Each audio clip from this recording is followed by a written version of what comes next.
Welcome to our podcast, Pandesal with Wilson Lee Flores.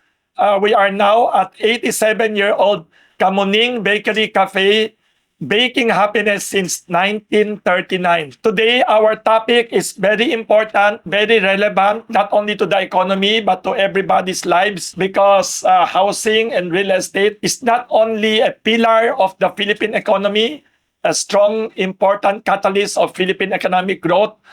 It is also one of the basic needs of everyone. We will talk about Philippine real estate today. By the way, before I entertain your questions, I'd like to invite you next week, April 14, 2026, Tuesday, 2 p.m. Please come and attend the unique Pandesal Forum about the Philippine real estate industry at Kamuning Bakery Cafe. Address since 1939 is Judge Jimenez Street, corner K. First Street, Barangay Kamuning, Quezon City. Our speaker, our panelist speaker, who will answer all questions, unbiased analysis of the true situation of Philippine real estate industry today is Mr. Joey Roy Bondok. He is the famous real estate head, real estate research head of the Colliers Philippines Company. I think he is the foremost analyst and unbiased analyst about the true situation of Philippine real estate today in the midst of slowing down of the Philippine economy since last year due to the flood control corruption crisis, and now worsened by the Iran war oil shock. So please come and join next Tuesday, April 14, Tuesday, 2 p.m., Pandesal Forum on Philippine Real Estate, Kamuning Bakery Cafe. Please be ready with all your questions. This is perfect for all people who are interested in buying condominiums, real estate, selling real estate. This is perfect for all real estate developers, property owners, would-be owners, homeowners, real estate brokers, agents, anybody who wants to know about Philippine economic trends, please attend next Tuesday. Welcome any questions you'd like to ask about what is happening in the Philippine real estate industry today amidst a lot of crises. The Iran war oil crisis, the Philippine economic crisis due to the flood control corruption scandal since last year. Up till now, not yet resolved this issue. That's all. Let us welcome back to discuss Philippine real estate industry in this podcast. Hi sir, I have a question. Is real estate still good investment in the Philippines in 2026, especially during this Iran war crisis and our Philippines economic crisis? That is a very interesting and good question. I believe yes, Philippine real estate is still good to buy, but I have a warning. Depends on what kind of real estate. Number one, I think the real estate sector that is too expensive, the high-end market, is a bit dangerous. And I strongly believe the high-end market of real estate in the Philippines is too expensive or already overpriced. The economy is not good. It has been slowing down since last year due to the flood control corruption crisis, now due to the Iran war oil shock. I think the high-end and many overpriced real estate we have to avoid.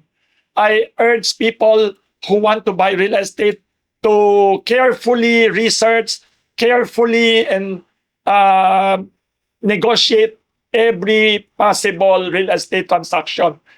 This is what I call a buyer's market. Sellers cannot dictate price and terms now. For people who are end users, do not rush because I think the economic crisis is not going to be over very soon. Even if US President Donald Trump suddenly announces end of his war against Iran, even if the war in Iran immediately ends tomorrow, this economic crisis, I strongly believe, the effects will linger on for the rest of the year. So for people who want to buy real estate, do not rush. do not buy yet. I still see a lot of opportunities, a lot of bargaining possibilities, a lot of discounts. For people who want to buy real estate now, the affordable mid-range housing market still very good. But please try to negotiate the best discount, the best payment terms, and be careful with taking up loans because I foresee bank interest rate might even go up. So be careful. Still good real estate, always very good, especially for end users naman who want to buy for their own use or even to the future rental opportunities. But I suggest please avoid overpriced or too high price properties. A lot of people still have illusions or inflated price in their imaginations that do not reflect the reality of Philippine economic situation now. I urge sellers also to be more realistic and to adjust their prices so there will be more transactions in the Philippine economy. We might get stuck with a lot of unsold real estate if prices and payment terms are not adjusted. I still see Philippine real estate as a good property for people to invest in. Yes, but with caveat or warning of be good in research, be good in bargaining, be patient, and do not rush in buying real estate. Think many times before making your decision. Research many times, negotiate, and keep on bargaining many times. Real estate is still good. Go. Hi, sir. What makes Philippines real estate different from other countries? I think that is a very intriguing question. Thank you. What makes Philippine real estate different? I notice a very peculiar phenomenon in the Philippines. Unfortunately, because of our governments in the past, many different governments in the past, the politicians have failed to equally develop the whole country regionally. So the peculiar situation of Philippine real estate is reflected by the uneven or unequal economic development of the country. What do I mean? Unfortunately, in our country, the Philippines, we have pockets of progress, pockets of nice areas for real estate development and for living. Example, for people who want to enjoy wonderful first world or modern lifestyle, there are areas in Quezon City, there are areas in Ortigas, in Pasig, there are areas in Makati, there are areas in BGC, Bonifacio Global City, Taguig City, that is within Metro Manila, where when you go there and you buy condominium units or you buy a house or a townhouse, you feel like you live in a nice country, safe, near shopping malls, wonderful streets, parks, peace and order. Unfortunately, that is not the true reality of the whole Philippines. We have pockets of development and progress. So for many people, those are the areas which are great for real estate investment or where people mostly congregate to live, work, study, and invest. That is good and bad. Good for some people because prices keep on going up and up because there are limited good areas in the whole country where you have all the opportunities, while the rest of the Philippines, unfortunately, have been neglected economically, socially. So what happens is out of the 115, 120 million people in the Philippines today, almost everyone wants to be sick or to come to Metro Manila and come here because they have the best universities here in Metro Manila, the best work opportunities. So it is very unfair. That's why real estate is uneven development. So when you say Philippine real estate, it's not equal everywhere. When you buy real estate in El Barrio, in Tacloban, in Dumaguete, in Bicol region, or in Palawan, it's not similar to buying in good areas of Metro Manila. Even within Metro Manila, unfortunately, there are areas where people avoid for real estate investments, like areas in Metro Manila that always are perennially flooded. Like there are areas in Quezon City forever flooded. I would give an example. In Quezon City, there are pockets of areas that are very good for real estate investment, for middle class and upper class housing. But there are areas in Quezon City, unfortunately, forever flooded. Whenever there's typhoon, 1-story, 2-story high flood, amazing. So those are considered bad for real estate investment and unfair to the people living in that area every day, every year. There are areas in Marikina flooded horribly beside the river. No, unfortunately, our politicians and many governments in the past have not successfully prioritized, have not successfully done strategic long-term planning of urban planning.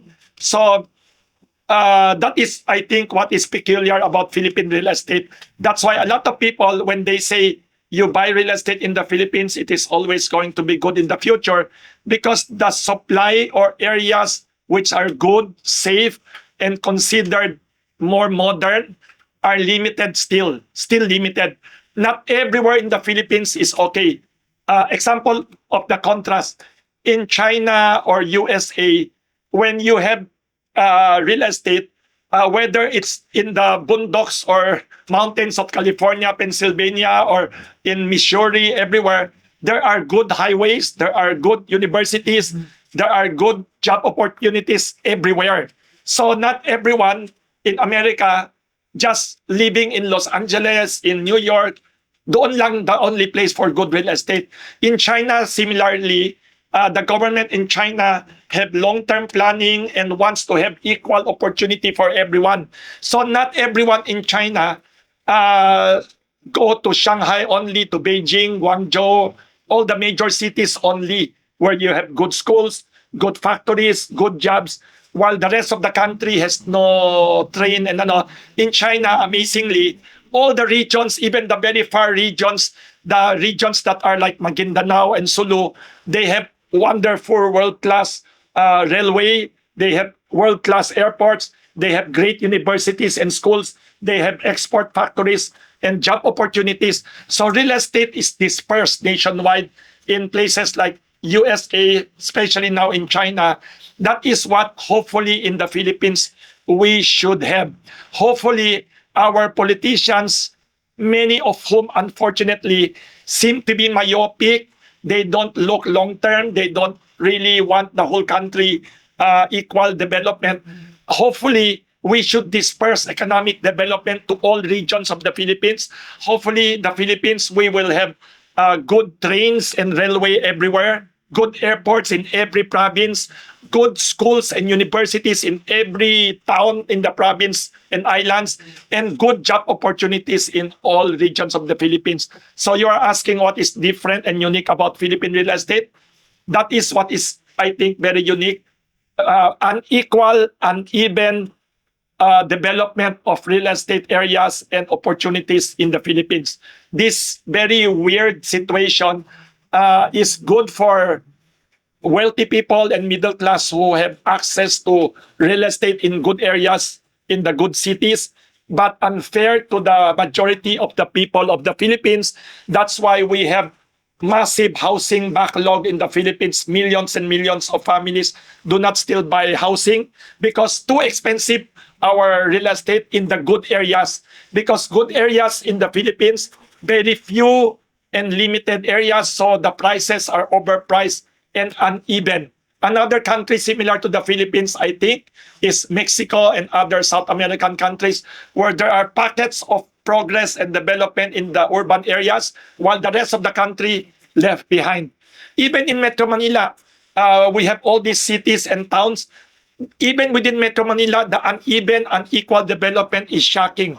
You have all these fancy condos, very expensive, and then right beside, not yet 10 minutes by car, you have what we call the slum areas, informal settlers or squatters, side by side in one city. In fact, there are more people in informal settler areas of Manila, Quezon City, Makati, and other areas than the fancy subdivisions and condominiums in Metro Manila. That is my opinion about what is unique about Philippine real estate. Sir, question po. What are the biggest mistakes first-time investors make? Thank you for that interesting and very important question. Some mistakes of first-time real estate buyers. Number one, not only real estate buyers, even buying of anything. Do not buy based on emotion. It's like falling in love. If people say yes to a boyfriend or girlfriend, do not say yes due to emotion only. You have to use your head also. In buying real estate, also, you have to use your head, not only emotion, because some people might suffer buyer's remorse. Diba? Many people, when they keep buying online, and then when the thing comes in and the bill comes in, you have to pay, you will regret. So buying real estate is a bigger decision, involves longer payment, commitment yan. Most people in the world, even rich people, they use credit or loans to buy real estate. Do not be afraid or do not be worried about using loan to buy real estate. But important, number one, non-stop research. Careful research. People who did not research, they just buy because a broker who is very good in speaking, a relative or a friend said you have to buy here. That is not the best way to buy real estate. It might not be fatal mistake, but you might miss opportunities. Do not buy because somebody just said or you just saw something very nice. You have to always please study, research, compare. There will always be comparison. That's the best. Before you make any decision, choose between 2 or 3 different projects. And also very important, do not be ashamed or do not be shy in bargaining. People, when you go to the wet market or palengke, we tend to always tawad ng tawad and bargain. Why not real estate also, which is a bigger commitment? There is always a way to ask for discount or additional advantages, especially now when the economy is bad, especially right now in the Philippines and in the world where the economy is slowing down and will be worse because of all kinds of reasons. The Iran war oil shock, the unresolved flood control, corruption crisis. This is the best time to negotiate and get the best deal. Another possible mistake is if you get a bad or wrong broker. Being a broker in real estate is a honorable profession.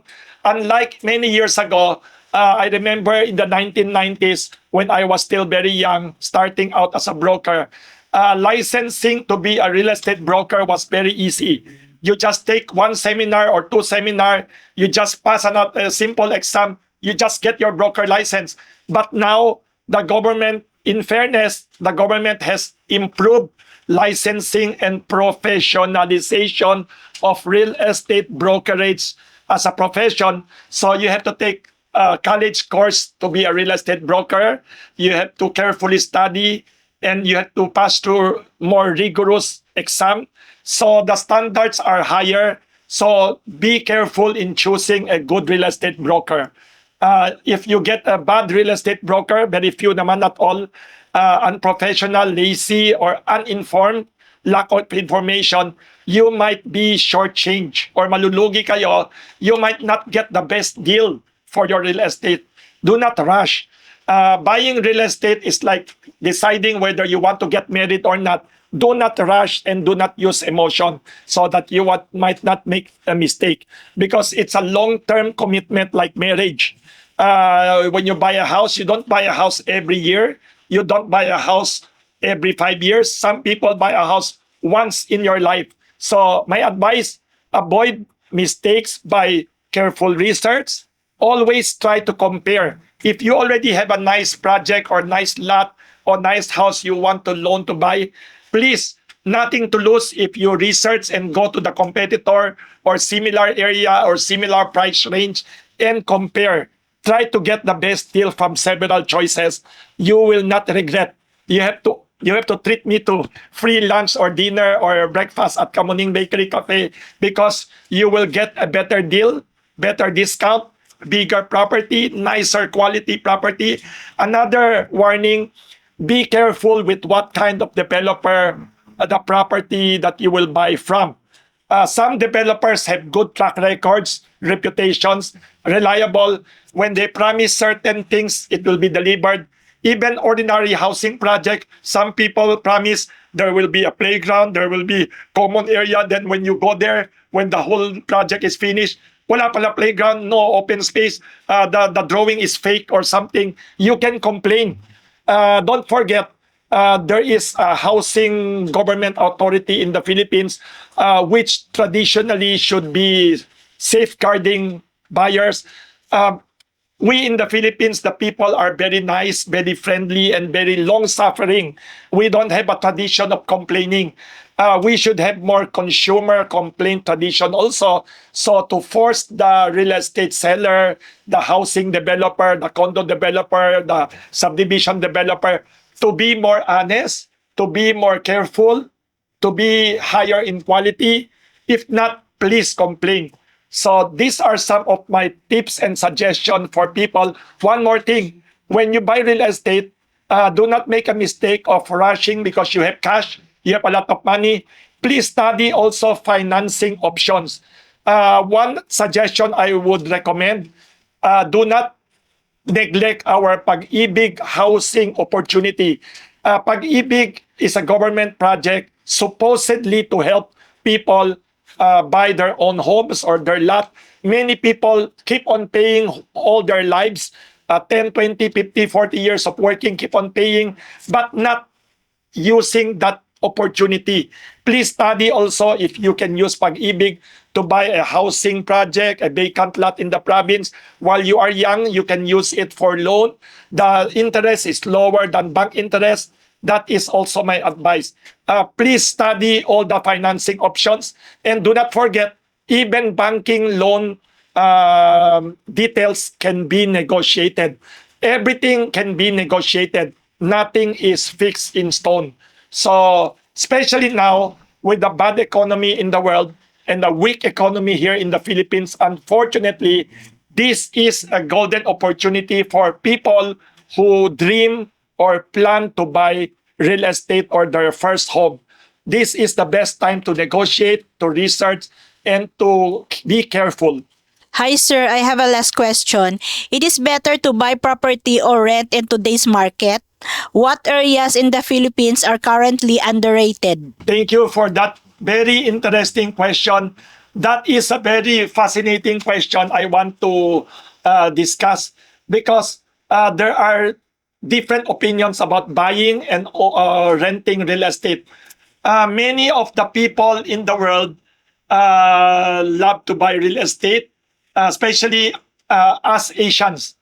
In America, even though America used to be the wealthiest country in the world, USA still is the largest economy today. But you will be shocked at the number of people who do not own their homes. Many, many people. While China, the number 2 largest economy in the world, I heard and I read, I think 70, 80, 90% of everyone in China own their own homes. I think it's the Asian mentality of buying. In the Philippines, I think we are too Americanized. We are too westernized. We think like Americans. Many people in the Philippines rent homes rather than buy.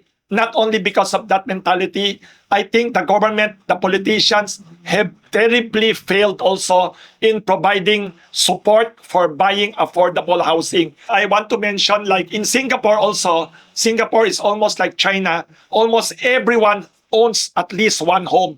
And in Singapore, amazing, Singapore is like China. It's a socialist country with capitalist economy, but socialistic system. Everyone is given a chance to buy their own home, subsidized heavily by government. The government helps everyone who works, who save money to buy their own home. In Asia, we like to buy our own homes if possible because that is something in the future that you can give to your children, or sometimes some people want to feel safe. But there is also another thinking that is not totally wrong also. I have read about some tycoons in the world, some business tycoons who are in the real estate business. Amazingly, they don't want to own their house. I was shocked. Why? That is another way of thinking. Some people who are real estate tycoons, their business is 100% real estate. Do you know what they would do? They would rather rent their house and put all their money in real estate business because they think buying a house is not the best investment. Some people say. So it depends on your priority. Me personally, I would recommend if in the Philippines, people should try to buy their own home. Personally, why? In the Philippines, I think buying real estate is one good way to have for savings. Why? Because I think, unfortunately, our government in the past, up to now, the politicians have failed terribly. They have not encouraged and educated the whole Filipino population, our countrymen, to have this savings culture. We have learned too much from America. We are like Americans. Americans do not have high savings. Everyone in America, most people in America are mired in debt. Nakabaon sa utang in Tagalog or Filipino. Most Americans are full of debts or loans instead of savings. So I think, unfortunately, here in our country, the Philippines, we have become very Americanized. Everyone has a credit card. Everyone has utang. Everyone has loans. Even the money not yet in from the salary, they would go to the company and borrow money already to the pawn shop. So I believe sincerely, buying real estate for everyone in the Philippines is one good way for savings. I would encourage every OFW family, everybody with a mother in Qatar, in Saudi Arabia, in USA, in England, Ireland, everybody with overseas Filipino worker family members should try to buy some real estate for savings. Because when you buy a condo, when you buy a lot in the province, when you buy a townhouse apartment, you are forced to buy often by loans or installment. You will not be tempted to waste the money in useless spending, in vices, in online buying of deliveries, wasting the money, or drinking and partying every day, every week. So buying real estate, I believe, in the Philippines is a good way for savings. So in the Philippines, I would encourage everyone to try to look for good real estate to buy, especially if you're young or even not too young, middle age. It's a good way for savings. My personal opinion. But in economic crisis times, buying a real estate or house is not usually the priority of people, but still a good time to study, to research, and keep on bargaining. Once again, I'd like to invite everyone to a very unique Pandesal Forum discussion about Philippine real estate, opportunities, and all your questions. Our speaker, I think, is the foremost, most reliable and unbiased analyst of real estate, Joey Roy Bondoc of Colliers Philippines. He will answer any of your questions. I am also ready to answer some of your questions. Come here April 14, 2026, Tuesday, 2 p.m. onwards at Kamuning Bakery Cafe, Judge Jimenez, corner K First Street, Barangay Kamuning, Quezon City. All of you are welcome. Please be ready with your questions. Anything about real estate investments, sales, how to sell, how to buy, how to plan, what is happening with Philippine real estate. I am a real estate investor for the past few decades. I started out as a real estate broker. I still do it for Red Apple Properties and Management Inc. Our office still does real estate transactions. We can also service your transfer of title, land title, condo titles, and subdividing lot, whatever.